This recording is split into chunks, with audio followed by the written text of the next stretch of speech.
It's an undeniable fact that George A. Romero defined the entire modern zombie genre with his venerable original trilogy of flesh-eating terror. Night of the Living Dead established the base lore of the modern zombie. Dawn of the Dead is what I would consider the gold standard for zombie movies, and Day of the Dead is just a great film that I feel is often underappreciated when discussion of Romero's zombie movies come up. I'm running this monkey farm now, Frankenstein, and I want to know what the fuck you're doing with my time! Masterpiece. Sure, there are a lot of other great zombie films out there, and later Dead films aren't exactly what I'd call, great, but the zombie genre as a whole today simply would not exist without those three particular films.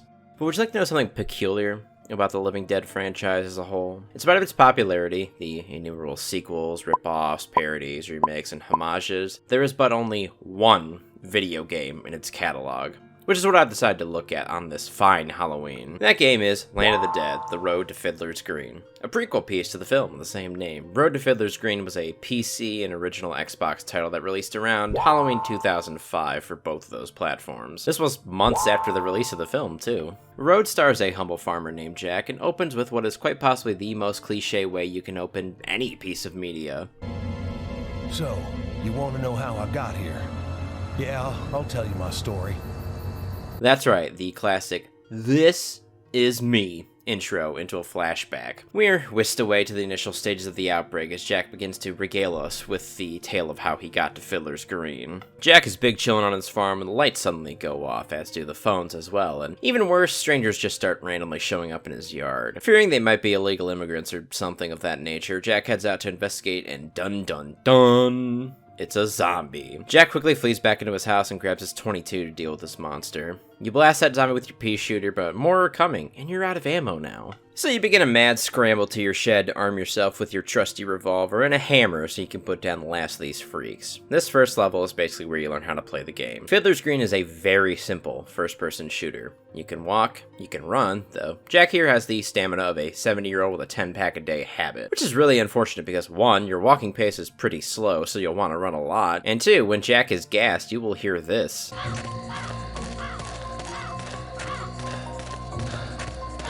God damn, man, do some cardio or something. You have guns. You point them and shoot them. Simple. You also have one weapon slot for a melee weapon too, which can be filled with a variety of different ones. Your melee weapons are pretty important since they're unlimited in their use, you have no stamina bar for your swings, thank God, and, well, Jack is apparently Superman. Okay, so melee weapons work like this. A left click is a standard strike. Your right click is a power strike that immediately fucking ragdolls any hit zombie, which is not only incredibly effective and you can easily use this power strike to dispatch entire groups of zombies, it's also absolutely hilarious. Every game should have ragdoll like this. It just makes sense. Back to the story though, Jack survives his initial encounter with the Zeds and decides to make a path to his neighbor's home because he simply doesn't want to be alone during whatever the hell is going on right now. The second farm segment starts with you navigating through some hay bale mazes and cornfields too. I won't lie, the cornfield segment's actually pretty damn spooky since the Walking Dead are obscured very well by the tall stalks of corn and they can pop out pretty much anywhere as you're wandering through the fields. This is the only segment of the game that I feel has a really good spooky atmosphere and really captures the horror feeling very well. You'll wade through your neighbor's cornfield and bolt cutter your way into their massive barn before getting to their house and finding them all dead. Then you get even worse news. A news broadcast confirms it. Reports that I'm having trouble reading this bulletin, but I've been told this has been confirmed by official sources. It appears that the dead are coming back to life and eating the flesh of the living. The dead are returned to life and feasting on the flesh of the living. Total bummer. Actually, real quick, I'd like to drop in a little compliment for this game. Throughout the game, you can activate radios which will update you on the various goings-on of the zombie apocalypse. Interrupting our normal broadcast to bring you this important bulletin. We are getting disconcerting reports of mass murder from all over the state. Though these updates do come to an end when the anchor on the radio was killed. Anyone coming here should be extremely... Angela! Angela! Oh no! Not you too!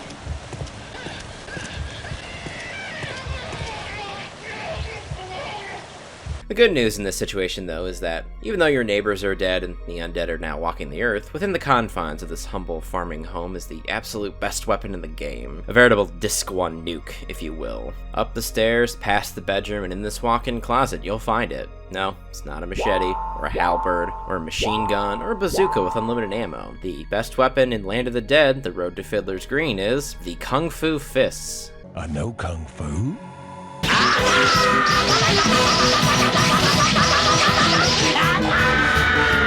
Seriously, these things are so imba. Left click is a 5-hit combo that, well, it doesn't make zombies flinch, will kill them all in one go. Right click is a 4-strike combo that ragdolls any hit zombie, like every other melee weapon in the game. The secondary punches are insanely fast, all of them knocked down, I believe, and since there's no stamina related to weapon swings, you can spam this attack no issue. You can easily dispatch entire groups of zombies, taking 0 damage in the process with these things. Truth be told, I basically didn't even touch my guns for like 80% of the game because the fists were just that strong. Honestly, there's only 2 reasons you'll ever stop using the Kung Fu Fists. One is the spitter zombies that start showing up later, and 2 is if you can't stand listening to this.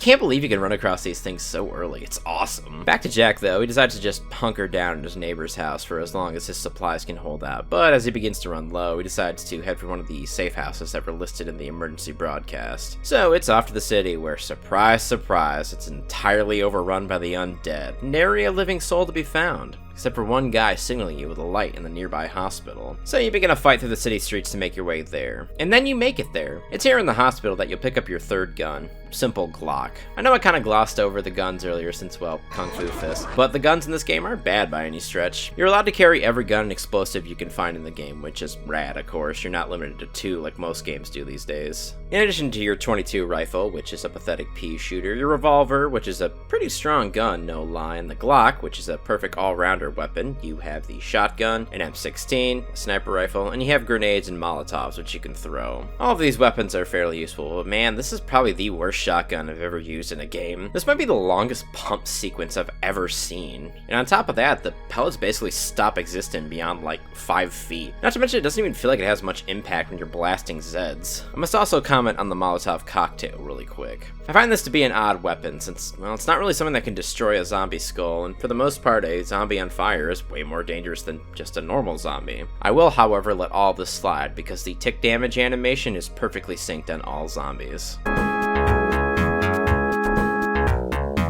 At the hospital, you meet up with the man who was signaling you. Doctor trapped in a locker room, and you have to free him so the 2 of you can escape. So you find the key card and open the door, but uh-oh, the doctor has turned. And not just that, he's wielding an axe. This is a new enemy type you must face, and what a deadly proposition. How will you be able to deal with such a dangerous... Alright, moving on. Let me talk about enemy types for just a brief moment. Even though this is a Romero-based zombie game, so assumedly every zombie would just be a simple, slow, walking one, the devs tried to add a little bit of different enemies to provide more of a challenge. In addition to the normal zombies and weapon-wielding zombies, you have these crawlers, which move at a decently quick pace and tear you to the ground if they get their hands on you as well. Then you have these pukers, which coat you in a vision-obscuring vomit, which also does 30% of your damage in one hit. Some of them also explode when close to you, doing the exact same effect as if they horked their lunch on you. These fuckers are actually why I started using my firearms later in the game, because there was just no point in taking a huge chunk of damage to save the ammo, on top of the fact that they just become way more common later in the game. Strangely, the heavily armored SWAT and military zombies are no different than normal zombies. You figure they'd have some extra damage resistance due to the Kevlar vest, but they're just as vulnerable to Kung Fu. Heading back to our story, the hospital promptly burns down, and Jack escapes the blaze into the city streets. He thus decides to head to the police station for some additional firepower, not in the hopes of finding, you know, the cops or the military or something. Penis, penis, penis, penis, penis, penis. Within the police station, Jack runs across Otis, a man locked up in the cells of the station for some reason. So you get him out, of course, and Otis hatches a plan. He has a big rig truck across the street from the station that the 2 of you can ride out of the city on. He just needs someone to cover him as he advances across the street. So you snatch a sniper rifle from the armory and head to the roof. But as Jack warns you... I didn't have many bullets in the sniper rifle, so I had to be careful. Oh wait, you literally have max ammo for the sniper rifle. Never mind. I'd like to add here that to get into the cage for the sniper rifle, it requires a code. A code which is just sitting open on a Word document on this very computer. Absolutely hilarious. Otis begins a mad dash across the street, and by mad dash I mean a very deliberate, slow trot from various points, while he, in spite of having a revolver on him, barely if ever defends himself from the zombies attacking. Otis will literally fucking stand in a group of zombies getting mauled to death instead of, I don't know, shooting them or running away or like anything. Also, I can't lie, did this man really need cover fire? These streets are open as fuck. You could straight dash to the truck with no issues, you dumbass. But he somehow makes it there and he just zooms off. I should have done what Shane did to his Otis, you dipshit. Regardless, Jack escapes the police station on foot and heads into the sewers, intent on getting to the next evac point, a theater located downtown. These sewers are described as labyrinthine, and yeah, they're pretty massive, I can't lie. Thankfully, they are fairly easy to navigate, so you don't get lost too easily. On an annoying note, the sewers is where I found out you can only hold your breath for a limited bit of time, but there is no meter or gauge to indicate this. You just start dying.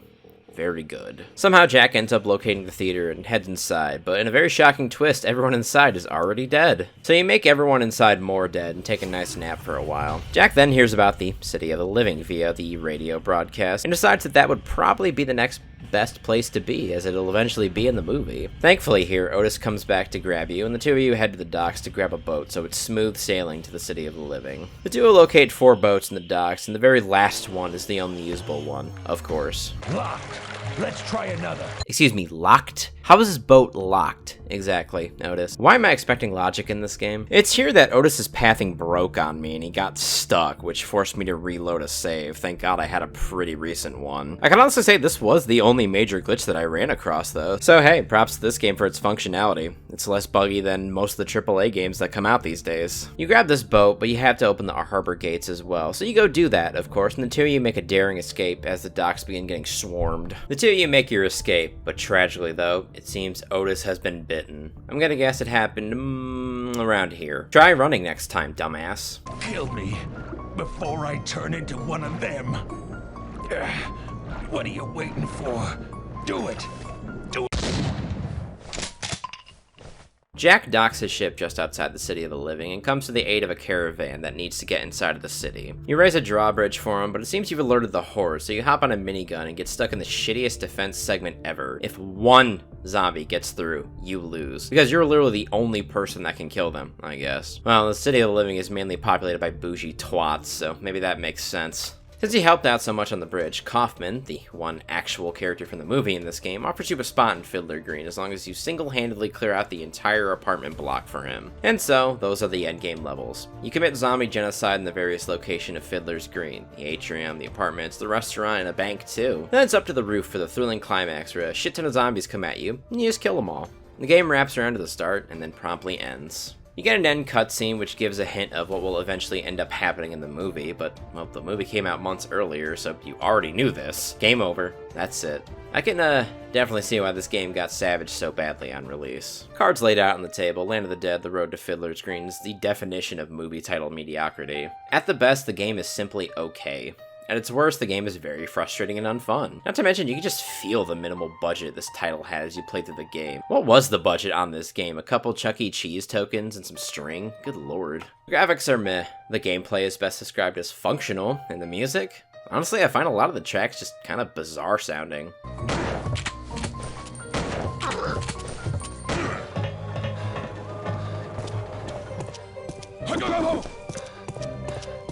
Also, I find it weird that the icon for this game is clearly Big Daddy from the movie, but there's not a solemn mention or appearance by him in the game. The only movie character that makes an appearance is Kaufman, as mentioned, but wouldn't it have been cool to see like a, I don't know, a pre-zombified Big Daddy somewhere? Perhaps one of those other major zombies from the film as well, like the Butcher, number 9.